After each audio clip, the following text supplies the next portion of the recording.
আসসালামু আলাইকুম প্রিয় ভাই বোনেরা। আমার ক্ষেতের টমেটোগুলা আজকে কয়েকদিন যাবৎ পেকেছে, কিন্তু উঠানোর সময় পাচ্ছি না। তো এখন রোদের মধ্যে আসছি, আমি টমেটোগুলো উঠাবো। তার কারণে বিকেলে আবার সময় পাওয়া যাবে না, অন্য কাজ নিয়ে ব্যস্ত থাকবো, ইফতারি বানানো আছে। তো চলেন আমার সাথে আপনারাও উঠাই দেন, আমাকে হেল্প করেন।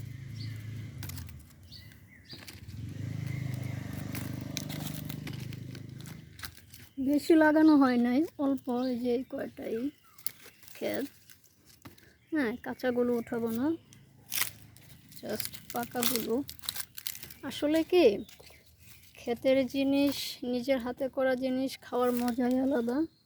টমেটো কিছু নষ্ট, এমনি অল্প করলাম, তারপর আবার নষ্ট হয়ে গেছে দু চারটা।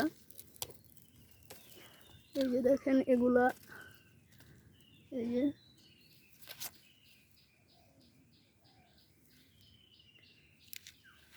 একদম অল্প, মাত্র 8টা গাছ লাগানো হয়েছে। তো আমার খাওয়ার চাইতে ক্ষেতের জিনিসগুলো হাতে ছিঁড়তে বেশি মজা লাগে। এই যে ফুলকপি নষ্ট হয়ে গেছে, এবছর অনেক ফুলকপি খাওয়া হয়েছে, তাই এগুলো আর উঠানো হয় নাই।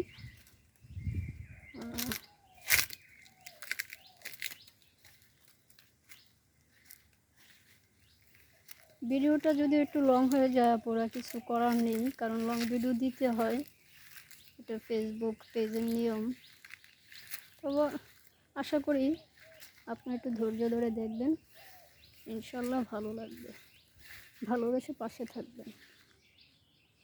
এই যে দেখুন, এটা হচ্ছে ওই যে বোম্বে মরিচ দেখিয়েছিলাম, সেই মরিচগুলো এখন অনেকটা বড় হয়েছে।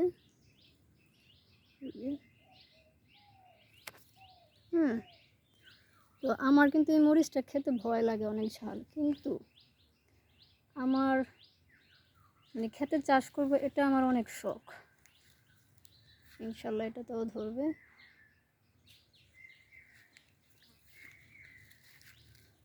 এটা হচ্ছে নষ্ট হয়ে গেছে গাছটাকে, এরকম যেন। এই যে এটা তো অনেকগুলো মরিচ।